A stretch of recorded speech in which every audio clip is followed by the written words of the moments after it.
perfect. Mia had been looking forward to a fresh start. After a rough year, she'd managed to secure a charming little house in a quiet neighborhood.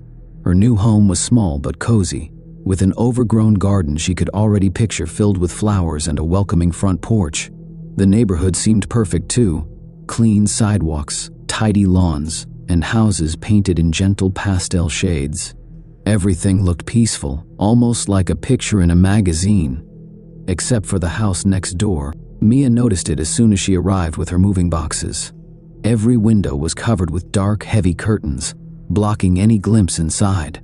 The grass was uncut, tall enough to hide the yard completely, and there were strange, rust-colored stains on the driveway.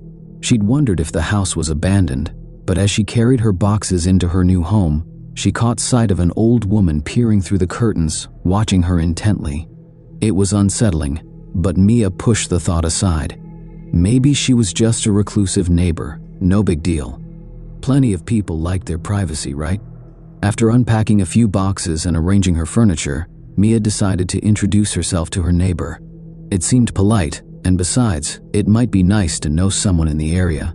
She walked up to the front door of the old eerie house, hesitating as she noticed the faint smell of something sour lingering in the air. She knocked twice and waited, fidgeting nervously. She was about to give up when the door creaked open, revealing the same woman she'd seen through the window. The woman had a stooped posture and hair that hung in wiry strands around her face. Her eyes were sharp, almost too alert, as if they were looking through Mia rather than at her. She wore an old faded dress that looked like it hadn't been washed in weeks. "Hello," Mia said, forcing a smile. "I just moved in next door, and I thought I'd introduce myself. My name's..." The woman stared at her in silence for what felt like an eternity, then muttered, "You shouldn't have come here." Mia blinked, taken aback. "Oh, I'm sorry." The woman's eyes darted toward Mia's house. "They don't like strangers." Before Mia could ask what she meant, the woman slammed the door shut, leaving Mia standing on the porch, bewildered and a bit rattled. Back in her own house, Mia tried to brush off the encounter. She told herself that the old woman was probably just confused. Still, the strange words echoed in her mind. They don't like strangers. Who was they? Mia decided it was best not to dwell on it and focused on settling in. That night, she lay in bed, trying to sleep. But as the hours dragged on, she kept hearing strange sounds, muffled whispers, scratching noises, and the occasional thud, as if something heavy was being moved around. She tried to convince herself it was nothing, but when she heard a loud creak from the direction of the neighbor's house, she couldn't ignore it anymore. She got up, pulled aside her curtains, and looked outside. The neighbor's house was dark, but she could see a shadow moving past the upstairs window. It was odd, but maybe the old woman had pets or someone else living with her. Or maybe, Mia thought, her mind was just playing tricks on her. The noises continued for several nights. Each time, Mia would peek out her window, and each time, she'd see shadows flitting across the curtains of the house next door. Sometimes, she thought she could even hear faint whispering, words she couldn't quite make out. One evening, Mia returned from the grocery store to find her front door slightly ajar. She froze, her mind racing. She was certain she'd locked it. Heart pounding, she slowly pushed the door open and stepped inside. The house was silent, but something felt off. She checked every room, but nothing seemed out of place, except for one thing. On her kitchen counter was a small, dirty handprint. It looked too small to belong to an adult, and the sight of it sent a chill down her spine.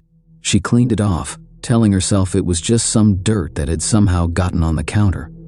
Maybe she'd brought it in without realizing, but deep down, she knew that didn't make sense. The strange occurrences only grew worse. She began finding small objects moved out of place. Her keys, a spoon, even a pillow. She would hear faint footsteps in the hall when she was alone in her bedroom. Her sleep was filled with nightmares, shadows creeping closer and closer to her bed until she'd jolt awake, heart racing, drenched in sweat. One night, Mia woke up to the feeling of something pressing down on her chest. She tried to move, but her body felt heavy, paralyzed. She couldn't breathe, couldn't scream. All she could do was stare into the darkness, her heart pounding in her ears. She felt cold fingers wrap around her wrists, and a voice whispered in her ear, soft and raspy, "They don't like strangers." The pressure lifted suddenly, and Mia gasped, sitting up in bed. She looked around her room, but there was nothing. No one there, just the darkness. Her heart was still racing, her skin tingling with fear. She lay awake for the rest of the night, unable to shake the feeling that she was being watched. The next morning, Mia was exhausted and on edge. She was starting to feel like she was losing her mind. She needed answers, so she decided to go to the town library and see if she could find any information on her neighbor's house. At the library, she dug through old records and finally found something, a newspaper article from decades ago.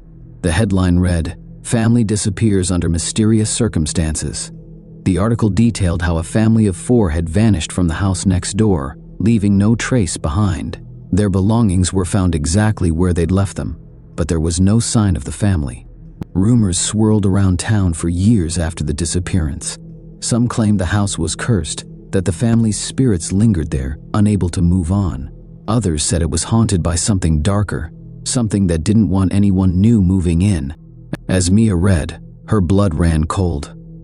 Could the strange sounds, the shadows, and the eerie encounters with the old woman be connected to that family's disappearance? She didn't know what to think, but one thing was certain: she wasn't staying in that house a moment longer. When she got home, she started packing. She hadn't planned to move again so soon, but she couldn't live in a place where she felt unsafe every night.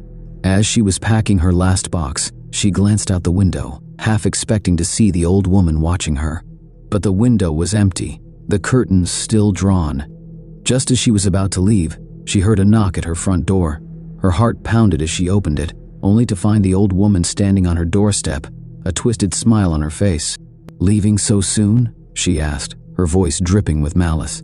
Mia didn't answer, backing away slowly. The woman leaned closer, her voice barely a whisper. "They don't like strangers, but they like company. And now, you belong to Tem." Mia stumbled backward, slamming the door shut. She could still hear the woman's laughter echoing outside. Without wasting another second, she grabbed her keys, left her belongings behind, and ran to her car. She didn't look back as she sped away, her mind racing with terror and relief. As she drove out of the neighborhood, she glanced in her rearview mirror and saw something that made her blood run cold. A shadow standing in the upstairs window of her house, watching her leave. The old woman was right. They didn't like strangers. But Mia had the sickening feeling that wherever she went, they'd be following close behind, waiting for their next chance to bring her back. When Adam moved into his new apartment, he was thrilled. It was a small one-bedroom unit on the top floor, with large windows that overlooked a quiet street below. He had recently gotten a new job and was excited to start fresh. The building was old, with creaky floors and dim hallways, but it was affordable and conveniently located. Adam loved the idea of having his own place for the first time. The first few days were peaceful. Adam spent his evenings unpacking, decorating, and getting used to his new surroundings. He liked hearing the quiet hum of life around him, the distant sound of a TV in another unit, footsteps in the hall, and the soft murmur of people talking outside. But then, he started noticing his new neighbor. Adam hadn't seen anyone move in or out of the apartment next to his. All he knew was that someone lived there because he could hear strange noises coming from behind the door. There was no nameplate on the door, just a brass number that looked worn and scratched. The noises he heard were odd, a constant tapping, as if someone was pacing or tapping their fingers on the walls, and sometimes a low humming. One night, as he was lying in bed, he heard it again, the soft tapping and humming, but this time it was louder, almost as if someone was standing just on the other side of the wall. He tried to ignore it, telling himself that it was just the building settling or his neighbor adjusting to a new place, just like he was. But the sounds continued night after night, and they were becoming harder to ignore. One evening, Adam was coming back from work when he noticed a dark figure standing at the end of the hallway. It was a man, tall and thin, with hunched shoulders and long, bony fingers. He wore a dark coat that hung loosely from his frame, almost like a shadow. His head was turned down, hiding his face from view. But Adam could feel the man's gaze, as if he were watching him without looking. Adam felt a chill run down his spine. He managed a small nod and quickly made his way to his apartment, closing the door behind him and locking it tightly. That night, the noises from the neighbor's apartment seemed louder than ever. The humming grew into a low chant, a strange melody that made Adam's skin crawl. Days went by, and Adam became more and more unnerved by his neighbor. The man seemed to appear at odd times, always standing at the end of the hall or near the stairwell, his face hidden, his posture rigid and unnatural. Adam tried not to look, but he always felt that strange, invisible gaze. One night, after hearing the tapping and humming once again, Adam decided he couldn't take it anymore. He needed to know what was going on. Gathering his courage, he stepped out of his apartment and walked over to his neighbor's door. He raised his hand to knock but hesitated. Something in the air felt wrong, like a heavy, invisible weight pressing down on him. The hallway seemed darker than usual, and the hum of the building's lights sounded like a distant whisper. Adam knocked softly, waiting for a response. Silence. He knocked again, louder this time. Suddenly, the door creaked open on its own, revealing nothing but darkness inside. A foul, musty odor wafted out, making Adam wrinkle his nose in disgust. "Hello?" he called out, his voice barely a whisper. There was no answer, just an unsettling silence that made his heart pound. He could feel his hands shaking, but something inside him urged him to take a step forward, to look inside. He took a deep breath and stepped into the apartment. The room was cold and dark, with only a faint, dim light coming from a single lamp in the corner. The walls were covered in strange markings, symbols carved into the paint, twisting and curling in patterns that seemed almost alive. The furniture was sparse, just an old couch, a table, and a chair. There were no personal belongings, no signs of life. It was as if the apartment had been abandoned for years. As Adam moved further into the room, he noticed a mirror on the wall opposite the door. The glass was cracked, and as he looked into it, he saw his own reflection, except something was wrong. His reflection was smiling, a wide, unnatural grin that stretched too far, revealing rows of teeth that looked too sharp. Adam stumbled back, his heart racing.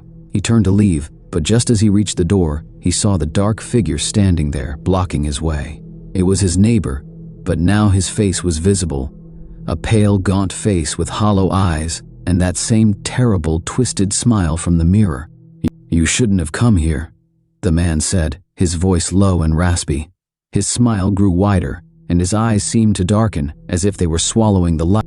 Adam's breath caught in his throat. He tried to speak, to explain himself, but no words came out. The man took a step closer, his long fingers reaching out toward Adam. Adam stumbled back, tripping over a chair and falling to the floor. The man's shadow loomed over him, stretching across the room, cold and suffocating.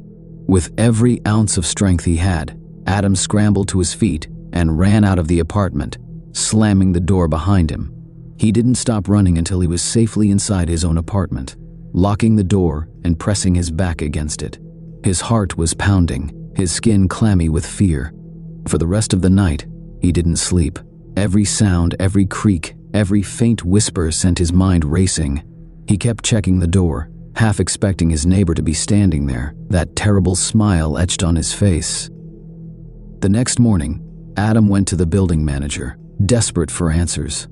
But when he asked about his neighbor, the manager looked confused. "That apartment's been empty for years," the manager said. "No one's lived there since the last tenant. Well, disappeared." Adam felt a chill run down his spine. "Disappeared?" The manager nodded, his face grim. "Strange things happen in that apartment.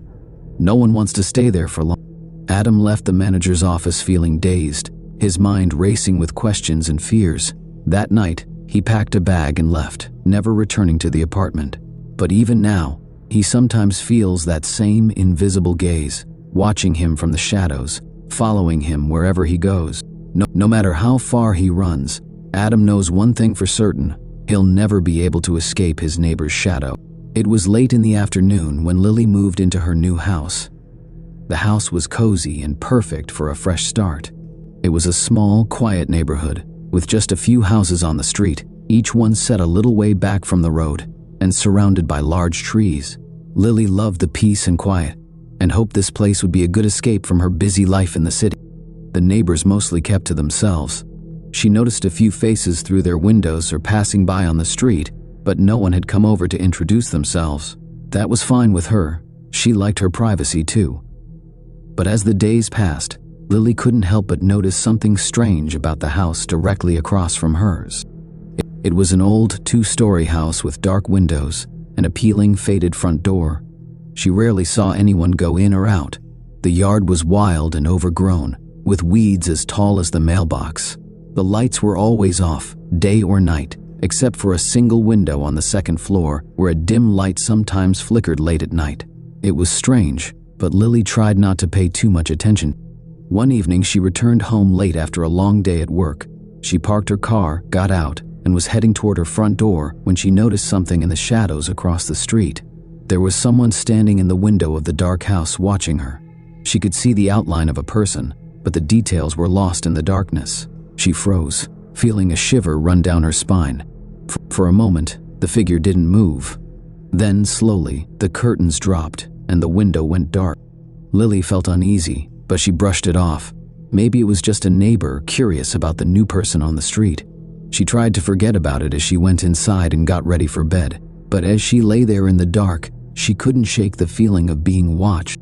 The next few days were normal enough, but every now and then, she would catch glimpses of movement in the upstairs window of the house across the street. She never saw anyone come out of the house, and the light stayed off except for that single flickering light upstairs. It was as if whoever was inside only came out at night and spent their days hiding in the shadows. One night, just as Lily was starting to doze off, she heard a sound from outside. It was faint, like the shuffling of feet, and it seemed to be coming from her front yard. She got out of bed, her heart racing, and peered through the curtains. There, standing on the sidewalk, was a figure. It was hard to make out any features in the dark, but she could see that it was the same person she'd seen in the window across the street. They were just standing there, staring at her house. Lily's heart pounded as she quickly backed away from the window.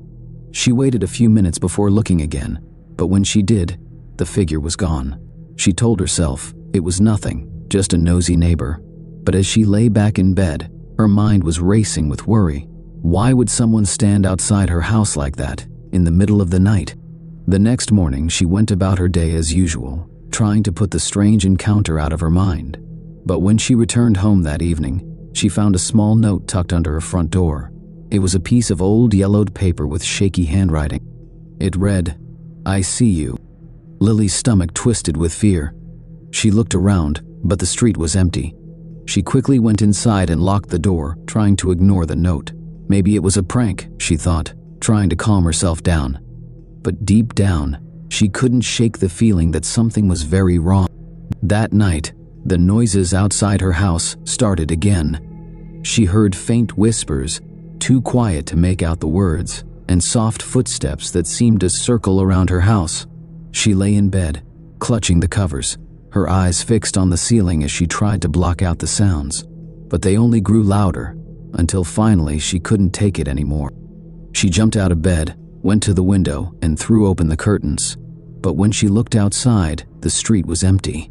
There was no one there, no signs of anyone nearby. Just the same dark house across the street, its windows blank and empty. The strange noises continued for the next few nights. Lily barely slept, always listening for footsteps and whispers that seemed to come from nowhere. Every morning she would find new notes tucked under her door, each one more disturbing than the last. "I see you. I know where you are. You can't hide." One night, unable to stand it any longer, she called the police. She told them about the strange noises, the notes, and the figure outside her house. They sent an officer to check the area, but by the time he arrived, there was nothing to be found. The officer told her to call again if she saw anything suspicious, but Lily could tell he didn't believe her. The next night, the noises started again. This time, they were louder, closer, as if someone were right outside her window. She heard scratching, like fingernails scraping against the glass, and the faint sound of someone breathing. She felt paralyzed with fear, unable to move, unable to breathe. And then, suddenly, it stopped. The house fell silent, and for a moment, Lily felt a wave of relief. But then, she heard a soft creak from inside her house. The sound was coming from the hallway, just outside her bedroom door. She sat up, her heart pounding, and stared at the door, praying she was imagining things. But then she heard it again, the sound of slow, shuffling footsteps coming closer and closer. She held her breath, waiting, her mind racing with fear. She knew she had to do something, but she was too afraid to move, too afraid to make a sound. The footsteps stopped just outside her door, and for a moment, there was nothing but silence. Then, a quiet voice whispered from the other side of the door. "Lily, I see you." Her heart stopped. She recognized the voice. It was the same voice she'd heard in the whispers outside her window, the same voice that had left her those awful notes. She couldn't believe it. Her worst fear was standing just a few feet away. She took a deep breath, gathering all the courage she had, and grabbed her phone. She dialed, her hands shaking, and whispered to the operator that someone was inside her house. The operator assured her that help was on the way, but to stay quiet and keep the line open. Lily waited, barely breathing, as the minutes dragged by. She could still hear the breathing outside her door, steady and calm, as if the person on the other side knew exactly what he was doing. Finally, after what felt like an eternity, she heard sirens approach. The footsteps retreated, and the breathing stopped.